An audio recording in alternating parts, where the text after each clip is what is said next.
नमस्कार साथियों, स्वागत है आप सभी का कृति भूमि न्यूज़ चैनल में। दोस्तों, इस वक्त हम ग्राम पंचायत बला में मौजूद है, जहां पर हमारे साथ सरपंच हैं यहां से करमचंद।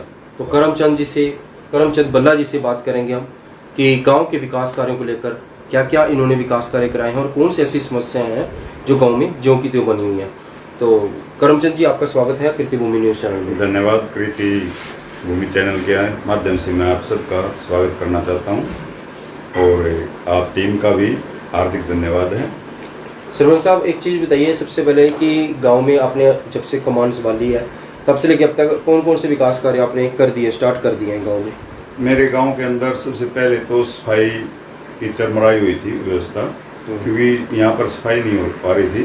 बड़ा गांव है, 35-40 हज़ार की आबादी का मेरा गांव है और 12,500 वोट हैं गांव के अंदर।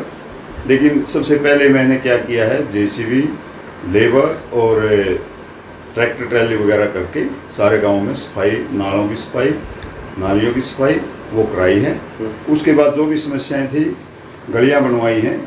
हमारे कॉलोनी के अंदर इंदिरा कॉलोनी के नाम से है, वहाँ मेरा गरीब तबका रहता है, मेरे भाई हैं। उसमें बहुत सी गलियाँ जो पीछे किसी भी सरपंच ने या किसी भी पंचायत ने वो नहीं कराई, तो वो पक्की कराई हैं 7-8 गलियाँ। और जो गांव के अंदर भी कई गलियां ऐसी थी जो कभी पक्की नहीं बनी थी, वो बनवाई है। और जो भी समस्या गांव के लोग लेके आते हैं, मैं उनका निवारण करना चाहता हूं और करता भी हूं। सरपंच साहब, ये बताइए पानी की निकासी को लेकर क्या प्रबंध है गांव में? पानी की निकासी के लिए मैंने एक जेसीबी के द्वारा, जो गाँव में पानी बैंक के पास पानी भर जाता था, उसमें भी मैंने खोद के, वो एक ड्रेन है जिसको हम पुरानी नदी के नाम से कहते हैं जी, तो वहाँ पर निकाला है। एक वो टेम्परेरी है, तो मैंने ई टेंडरिंग के जरिए 1,06,00,000 का एक टेंडर दिया है नालों की निकासी, पानी की निकासी के लिए, नालों बनाने के लिए। और एक 20 लाख का, एक 17 लाख का, ऐसे कई नालों की जो कि गांव में गंदा पानी न रहे, हमने उसको निकासी के लिए ये ई टेंडरिंग में दिए हैं। और जो मेरे काबू की बात थी, मैं उसके माध्यम से भी गांव में सफाई का या पानी निकासी का काम कर रहा हूं। लेकिन मैं सरकार से एक प्रार्थना करना चाहूँगा कि सरपंच महोदय जो बनाए हुए हैं ऑल हरियाणा के अंदर, वो 25 लाख का एक टारगेट ऐसा रख दिया। उसमें जैसे मेरा गांव बड़ा है, बड़ा गांव, ये करनाल डिस्ट्रिक्ट में 2 ही गांव सबसे बड़े हैं, एक तो सालवन गाँव, एक बड़ा गाँव।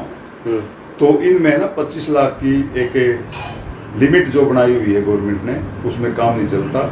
इतना पैसा तो यहाँ पर सफाई के लिए लग जाता है। लेकिन मैं प्रार्थना करना चाहता हूँ सरकार से कि सरकार इसको थोड़ा ना सरपंचों की तरफ देखते हुए और बड़े गांवों की तरफ देखते हुए इस लिमिट को थोड़ा बढ़ाया जाए। सरपंच साहब, जो बीपीएल परिवारों के नाम राशन कार्ड में से कटे हैं, उनके नाम द्वारा से जोड़ने के लिए आपने कुछ अपने लेवल पे कुछ प्रयास किया? मैंने लोगों को जागृत किया है कि आपके कटे हैं वो एक किसी भी माध्यम से काट लिए गए हैं, ये नाम इनके गरीब परिवार के।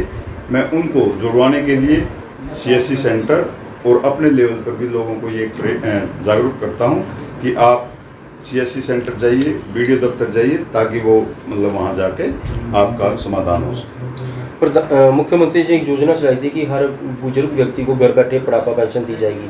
क्या आपके गाँव में ऐसा भी है कि घर बैठे बुढ़ापा पेंशन मिल रही है? मेरे गांव में के अंदर ऐसी स्थिति थी और वो आ भी रही है। मैंने भी उसको चलाया है। पहले भी मैंने कहा कि ये है कि जो बुजुर्ग हैं भाई आप जाइए, बैंक वाले जाते हैं और वहाँ उनके दस्तक अंगूठे के लगवा के ले आते हैं और वहीं पर पैसे दे के आ जाते हैं। कई ऑफिसर ऐसे हैं कि जो एक ट्रांसफ़र होकर आ जाते हैं, वो थोड़ा बुजुर्गों को तंग करने की कोशिश करते हैं कि आप यहाँ बुजुर्गों को जाइए, जबकि वो खाट में पड़े होते हैं बुजुर्ग, वो असमर्थ है आने के लिए बैंक में। लेकिन मैं उनको जाके ये समझाता हूँ ऑफिसरों को, आप एक बुजुर्गों को तंग मत करिए, आप उनके घर जाके पेंशन दीजिए।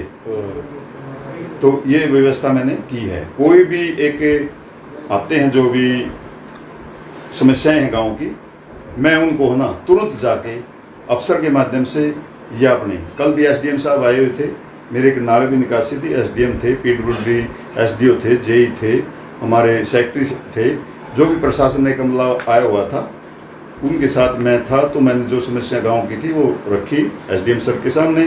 SDM ने भी आश्वासन दिया है कि गांव की विकास के लिए आप जो भी प्रयास करें, आप भी पहले ही, क्योंकि मैं एक एमएलए का दावेदार इस राणा ब्लॉक से रिजर्व हल्का पड़ता है और मैं काफ़ी दिन से हूँ, तो मैं टिकट मांगता हूँ। देखते हैं भाग्य में आगे क्या होता है, लेकिन फिलहाल मैं एक सरपंच का दायित्व निभा रहा हूँ गाँव में, तो बढ़िया काम मैं अपनी तरफ से बढ़िया कर रहा हूँ, लोगों को भी मेरे हिसाब से वो बढ़िया लगता हो। प्रधानमंत्री आवास योजना के तहत गांव में कितने ऐसे लोग हैं जिनको इस योजना का लाभ आपने दिलवाया है? ये गवर्नमेंट की है, क्योंकि मेरे गांव के अंदर 153 कॉलोनियाँ आई हुई हैं। वो कॉलोनियाँ आने के बाद उसमें 8 कॉलोनियों के पैसे आए हुए हैं, वो भी अटके हुए हैं। मैं वीडियो दफ्तर जाता हूँ, उनसे बोलता हूँ कि आप इनके पैसे या इनकी कॉलोनियों को क्यों नहीं अगली एक उठाते, भाई 5, 7, 10 बंदों की ओर उठाएं और उनको पैसे दिलवाए जाए और वो कॉलोनियाँ बने। तो मैं कोशिश यही करता हूँ कि भाई गांव का काम हो। और 81,000 की एक मुहिम चलाई हुई है सरकार ने, 81,000 का एक ग्रांट दी जा रही है। जो कच्चे मकान हैं, जिनके टूटे फूटे हैं, उनके लिए भी मैं प्रयासरत हूँ कि जो भी आता है भी दस्तक उनके मैं करता हूँ, उनसे पूछता हूँ भाई तुम्हारा क्या कॉलोनी के अंदर है, कहाँ है, लाल डोरे में, सब कुछ समस्या। सेक्रेटरी भी उन पे गौर करके दस्तक कर देते हैं। और मैं इस मुहिम में भी हूँ कि गरीबों का काम हो सके गाँव के शमशान घाट के सौंदर्यकरण को लेकर आपने कुछ कदम उठाए क्या?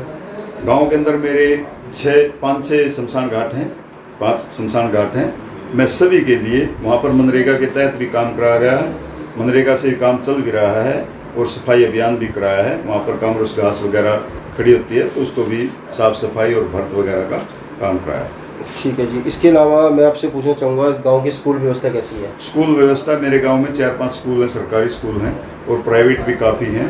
लेकिन मैं सरकारी स्कूल के अंदर भी, जब से मैं सरपंच बना हूँ उस टाइम से मैं 26 जनवरी या 15 अगस्त पे बच्चों का हौसला अफजाई के लिए वहाँ पर उनको इनाम वगैरह और मिठाइयाँ वगैरह वितरित करता हूँ, ताकि बच्चों का हौसला हो और उनको एक ये कहता हूँ कि आप भविष्य में बहुत कुछ बन सकते हो, गांव का नाम रोशन कर सकते हैं। गांव में स्कूल जो है उसकी मरम्मत करने के लिए कमरे, बिजली, पानी, ये सब व्यवस्था ठीक है? ये व्यवस्था सब ठीक है। कैमरे वगैरह की भी जरूरत थी तो मैंने कैमरे वगैरह स्कूलों में लगवा दिए।